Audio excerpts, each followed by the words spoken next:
Would you give your name and rank, please? Lieutenant Lawrence Randolph Slade. اسمي الملازم Lawrence Randolph Slade. What's your age? 26. وعمري 26 عاماً. Nationality? American. وأنا أمريكي الجنسية.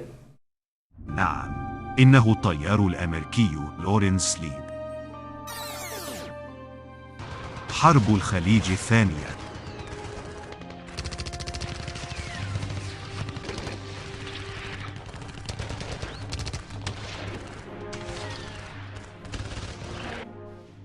في فجر صباح يوم 20 من يناير من عام 1991 أقلعت طائرة A6 القاصفة تساندها طائرة F-14 والتي تسمى توم كات من حاملة الطائرات سارتوكا المتواجدة في البحر الأحمر.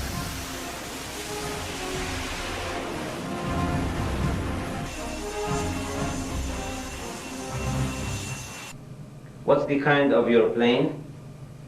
F-14. أقود طائرة من طراز F-14. From which squadron? VF-103. وتابعة للسرب المسمى VF-103. And where's the base of that squadron? Saratoga. ويعود ذلك السرب إلى حاملة الطائرات الساراتوغا. كانت طائرة F-14 يقودها الملازم لورنس سليد ورفيقه الملازم أول ديفون جونز.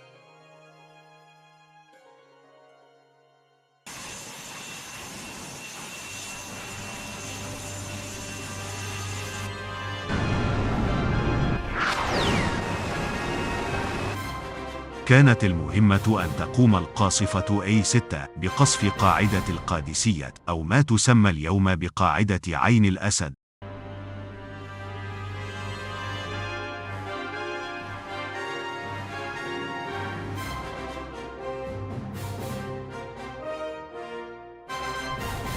What was your mission? Fighter protection. كانت مهمتي حماية لطائرات. Protection for what? For the bombers. A6. A6. وكان لي مهمة حماية طائرة قاصفة من فئة A6. وكانت طائرة لورنس مهمتها حماية هذه القاصفة من أي تدخل جوي عراقي ممكن أن يحدث. كان ارتفاع طائرة لورنس ورفيقه 20,000 قدم، وكانت سماء العراق حينها ملبدة بغيوم كثيفة.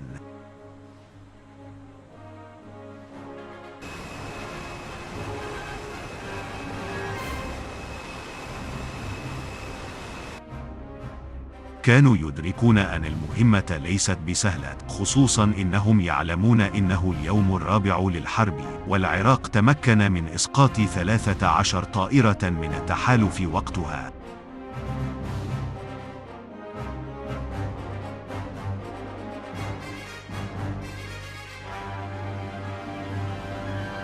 كان لدى العراق دفاع جوي قوي متمثل بمنظومات بطاريات صواريخ سام 2 سام 3 سام 6 بالإضافة إلى منظومات قصيرة المدى مثل رولاند 1 و2 وغيرها.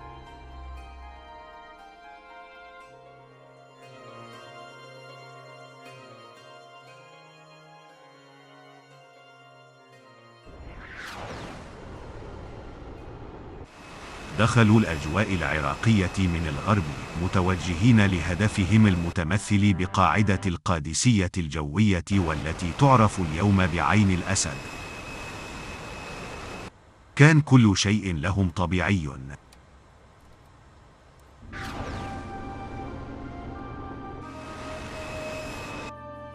وفي الجانب العراقي استطاع رجال الدفاع الجوي العراقي رصد الطائرتين اللتين كانتا متوجهتين صوب القاعدة، واستمكنوا ارتفاع وسرعة الطائرتين، ومن ثم قاموا بغلق الرادار كي يستدرجوا الطائرتين أكثر إلى العمق أو بما تعرف بالمسافة القاتلة.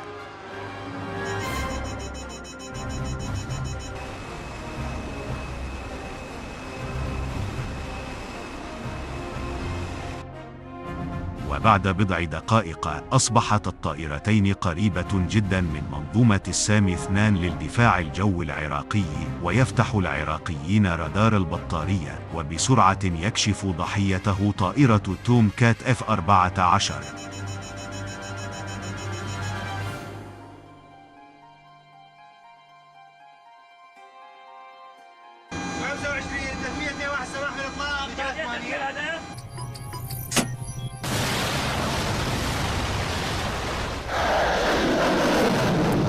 ويتم القفل عليه، ويطلق الصاروخ نحو السماء متوجها لطائرة لورنس وديفون. هنا رن التحذير لطائرة لاف 14 بوجود صاروخ متوجه نحوهم بدون سابق إنذار.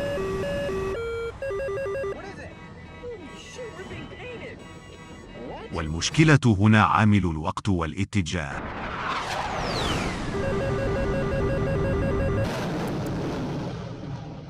انطلاق الصاروخ بسرعة بدون الاستعلام عن رادار البطارية كانت مشكلة للورنس ورفيقه. والعامل الثاني هو كثافة الغيوم الذي يمنع بدوره رؤية الصاروخ، الذي عادة يكون عامل البصر مهم للطيارين.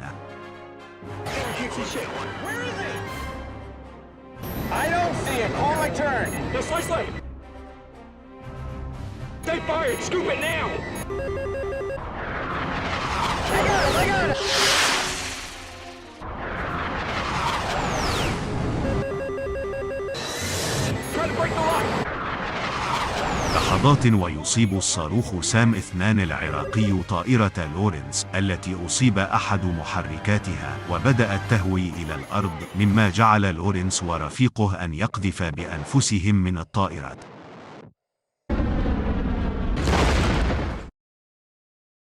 And how were you shot down?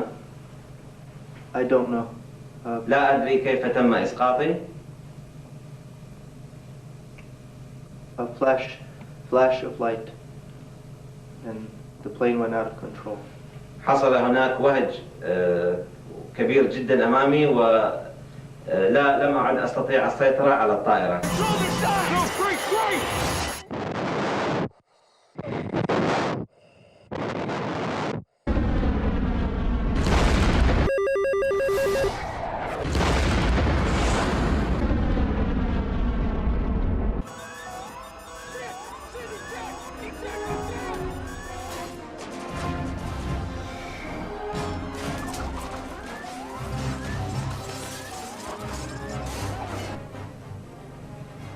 And then did you?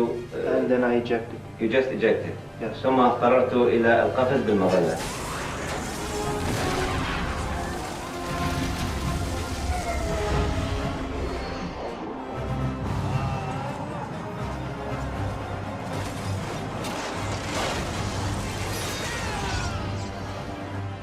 خلال قفز الطيارين لورنس وديفون من طائرتهم، أصبحت المسافة بينهم بعيدة، ومن شدة هول الموقف لم يستطيعوا أن يرى أحدهم الثاني، إضافة إلى كثافة الغيوم.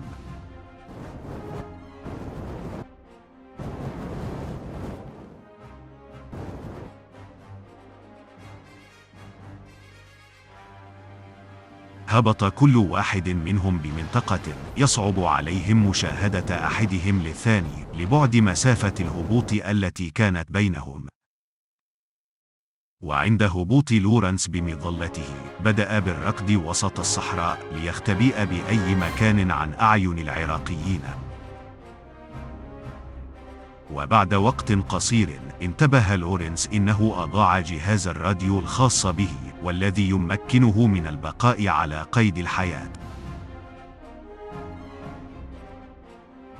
وكان الجهاز نوع PRC-112 الذي يكون جهاز لاسلكي، إضافة إلى أنه يحتوي على GPS المطور والذي يكون أفضل من جهاز PRC-90 السابق. وفي نفس الوقت كان ديفون يتصل بلواكس ليحددوا مكانه ليتم إنقاذه.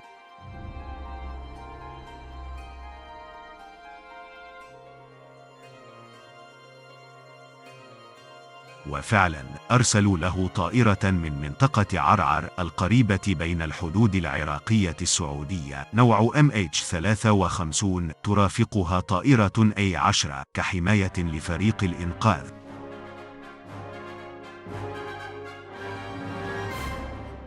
أما عن لورنس لم يكن محظوظ كزميله، تم القبض عليه من قبل القوات المسلحة العراقية واعتبر أسير من مجموع 23 طيار.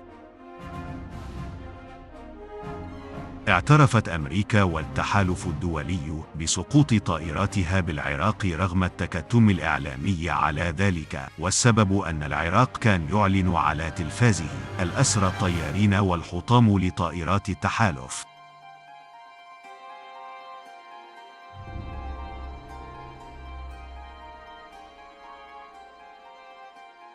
Fighter pilot Lieutenant Devin Boots Jones and his Rio, Lieutenant Larry Rat Slade, launched in a VF-103 F-14A Plus Tomcat off of the USS Saratoga, located in the Red Sea. بعد عدة أشهر تم الإفراج عنه بعملية تبادل الأسرى من خلال منظمة الصليب الأحمر الدولية.